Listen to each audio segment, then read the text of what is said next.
Hi there, I'm Alex from the Southern Ukulele Store, and this week we're going to take a look at KoAloha ukuleles. The reason being, we had a delivery earlier this week and I was jumping up and down for joy because KoAloha have made some small changes to the ukuleles, and there's a real feeling that we are transitioning into a new era for some of the standard models, and it's a strange time for it to happen. But just to give you some context, as I film this, it's the end of 2021 and KoAloha celebrated their 25th anniversary in 2020, and other things happened in 2020 that we all know about that made everything kind of stop and start and stop and start. So they continued their anniversary celebration into this year, and just after I think 3 or 4 month gap, we've received some new models and they look and feel distinctly different to previous deliveries. So it feels like a good time to reset on KoAloha, show you some of the new models, and we can answer a couple of your big questions along the way. Lots of people want to hear Hawaiian Koa Soprano concert and tenors back to back, so I'm going to talk about them all, play them, and then play them back to back for you. And then we're going to take a look at the KoAloha Pikaki Satin model against the KoAloha KTM-00 Gloss model, because lots of you want to hear the difference between the two, and this is the first time in nearly 4 years that we've had both at the same time. We tend to get one model at a time because that's how KoAloha build. They build in batches, but with the slight delay in deliveries, we've managed to get more of a rounded variety of models. So I'm going to show off the Soprano first and move through the different sizes, and then at the end we'll compare them all. Okay, so first up today we're going to look at the ever iconic KoAloha KSM-00. Why is it iconic? Well, there's nothing really like a KoAloha Soprano. That's a sentence that I have said probably 100 times in my life. You don't see too many KoAloha Sopranos. They build much less of them than the Tenors, for example. But what they have is this cheeky, boisterous quirkiness to them that you just don't get from other soprano ukuleles from Hawaii. When you think of soprano ukes, you think of either the Martin sound or the Kamaka sound. The Kamaka sound is sweet, it's slightly percussive, but it's sweet. And what KoAloha do differently, what this does differently, is it's slightly more untamed. It's a bit brasher, a bit more confident. It wants to be heard in the mix with the other bigger brothers and sisters. Well, what makes a KoAloha KSM-00 a KSM-00? Well, you have this Hawaiian Koa body on top, back and sides, with the Musubi rice bowl sound hole, an ebony fingerboard and bridge, with abalone dots. Sorry, that little fly is getting in the way there, isn't it? With abalone dots going up to the 5-point crown headstock. And the first improvement that they've made that we're going to show you in this video this year is they have switched permanently to the Dujung geared tuners. Some of you out there are going to be disappointed because when you think soprano, you think friction tuners, but as much as that stylistically looked like a traditional KoAloha, KoAloha are ready to move forward now. Lots of people didn't like the friction tuners or upgraded them. As somebody that's owned several KoAlohas myself, I have upgraded the tuners before, so I can totally see the point. You have a closed back tuner here, much better quality than the previous geared tuners they were using on their tenors, and made by Dujung, a kind of high-end bespoke tuner manufacturer. But it still has the amber buttons, so it still feels distinctly like a KoAloha standard model. I'm going to give the KSM-00 a play and see what you think.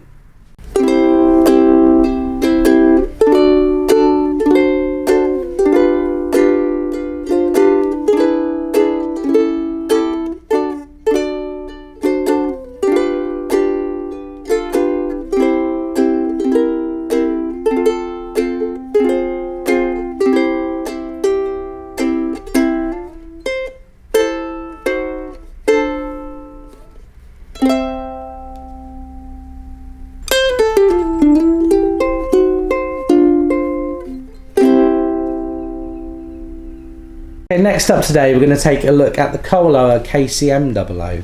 The KCM-00, another ukulele that just does something unique. Why is a KCM-00 so special? Well, I for my sins, I have owned 4 of these in the last 10 years because when they come in, I play them, I hear them, and I think I've got nothing else that does this. Once again, a KoAloha is slightly more untamed, and although they've worked in recent years to kind of dial down some of the honkier, nasally frequencies that they produce, that's part of what makes them special, so they don't want to kind of get rid of it completely. So, you know, a KTM-00 is very forward, confident, like the Soprano before it. But also, if you put a low G on it and you put some darker strings on it, there is something very traditional inside this ukulele ready to come out if you want it to. I urge you to take a look, and it's a bit self-indulgent, but if you like hearing different strings on these ukuleles, I urge you to check out a video I did this time last year on a KoAloha Mango concert where I restrung it with black nylon strings. I think that you can do anything with a KoAloha KTM-00. They should call it the KoAloha Swiss Army Knife Concert. It's Hawaiian koa once again on the body, top, back and sides. Really lovely bit of sapwood going around this one. Woohoo! And you still have that rice bowl sound hole with the ebony fingerboard and bridge, the recessed fret edges so you don't get sharp frets, and the 37mm nut width with the slightly narrower string spacing, more akin to a 35mm nut. You have that 5-point crown with the abalone inlay and the closed back tuners. Really nice little knot in the wood on this one as well. You get nice features like that. I think that's because the necks are fully CNC shaped, so the necks are machined. So it enables you to get kind of quirkier parts in the wood that wouldn't necessarily be there if they were made by hand. Yeah, they all come with a hard case now as well. Did I mention that? Yeah, I know. I almost didn't want to mention it in case next time they don't come with them, but currently, as of the end of 2021, KoAlohas will now be coming with a branded hard case instead of a case that we provide here at SUS. Let's give this KTM-00 a play and see what you think.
Okay, next up today, the last of the standard line, you have the KTM-00. The KTM-00 has gone through the most changes in recent years. Since 2018, KoAloha have changed the shape, they've changed the positioning of the bridge, they've changed the amounts of frets to the body, they've changed the tuners, they've changed lots about this ukulele, but at its core, you still have a KoAloha tenor, a deep, rich sounding ukulele, regardless of whether you tune it high G or low G. They come out of the factory low G, which makes it hard to compare them out of the box to a kanile'a or a kamaka. But really, what makes the KoAloha unique is the kind of richer top end. So although this is strung low G, KoAlohas are inherently brighter than other ukuleles. The body design is slightly more slender, and obviously the neck itself is unique, being that wider nut width but with the slender string spacing. Some people find them uncomfortable, but most people try them and go, oh yeah, this is what's missing. This is the ukulele I get out to try and show people that want to feel everything and find what's right. And it's, yeah, no denying over the years, really the two ukuleles most people come in the shop and play and then buy are the KTM-00 or the Inui Nui Moonbird UT200, and with good reason, because this is its own unique beast in the grand scheme of Hawaiian koa tenors. You still have the Hawaiian koa body once again on this model with the ebony fingerboard and bridge, the rice bowl sound hole, And one thing I should have mentioned, but I didn't for my sins on the other models, is you have a new label. So the label inside these ukuleles now is no longer a paper white label. I didn't know that looked kind of cheaper until you see something else. So this is a laser etched label inside, a wooden label, and that's how we know that KoAloha have transitioned into a new era. So if you see that wooden label inside, it's this model. Over the last few years, they've widened the body, so the actual width of the body, it's curvier, the lower bout sticks out more, the width is a centimetre or two wider, and they've moved the position of the bridge and made it a 14 fret to the body join rather than a 15 fret. That's just another reason that it sounds slightly different to the older models. The positioning of the bridge is probably the most important factor in how a ukulele is going to sound. You have abalone dots going up the fingerboard, once again with that 5-point crown headstock and the abalone inlay for KoAloha. And then what you have here on the KTM-00s is a slightly different tuner. It's a gunmetal grey-ish, glossy metal tuner. It's the same tuner that they used on the anniversary model, so it does feel and look like an upgrade from what was there before. It's one of those things that you didn't know needed upgrading until you see something new on the ukulele. And finally, one thing I will say, as this is the last gloss ukulele in the video today, is that KoAloha have made marked improvements over the last 5 years in how they gloss their ukuleles. There was a time, maybe 7 or 8 years ago, where the gloss was really open pore on a KoAloha. It was too thin, it was a nitrocellulose, like an original style finish, which lots of people love to look at, and it ages wonderfully.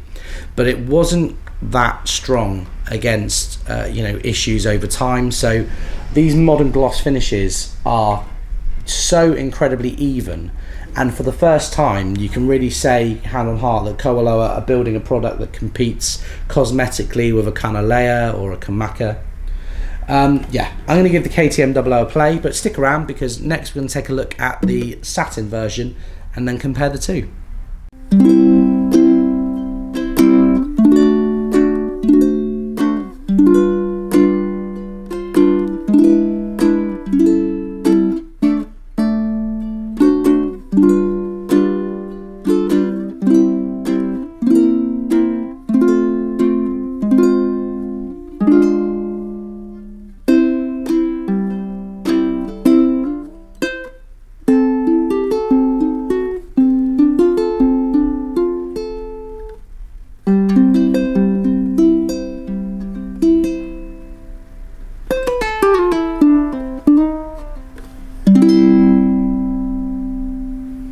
Finally today we're going to take a look at the secret weapon in the KoAloha catalogue, the ukulele that we have to tell people about, but when they discover it, they love it. This is the KoAloha KTM-10 Pikaki tenor.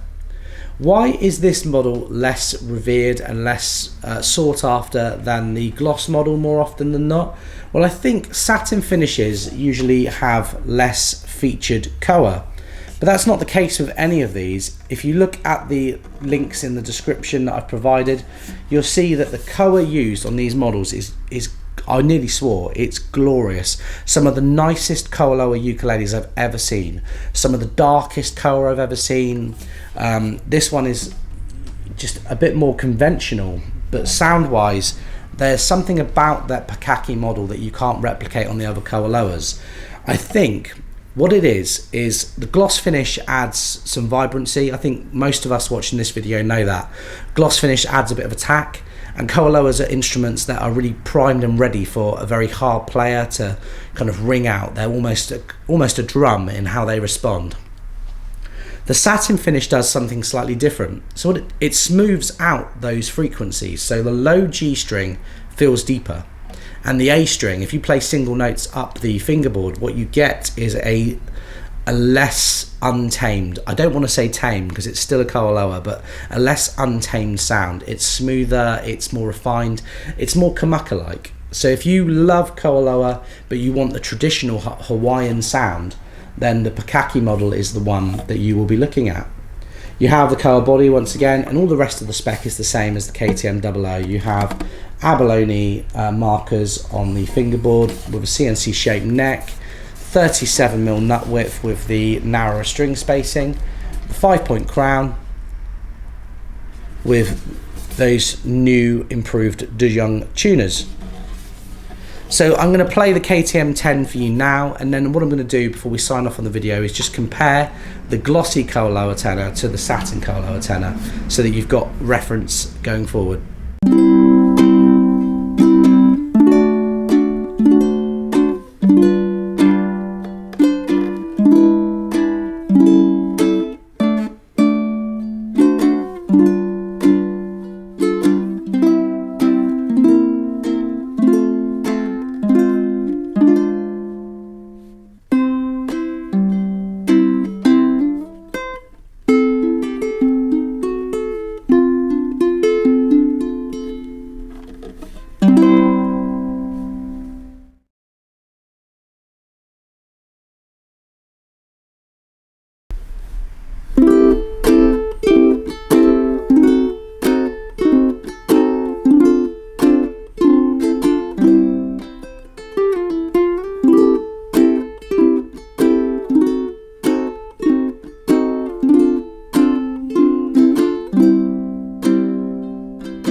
Well, thank you so much for watching, folks. I really hope that I've answered some of your questions on KoAloha ukuleles, and you're just as excited as me to see what they do going into the next year.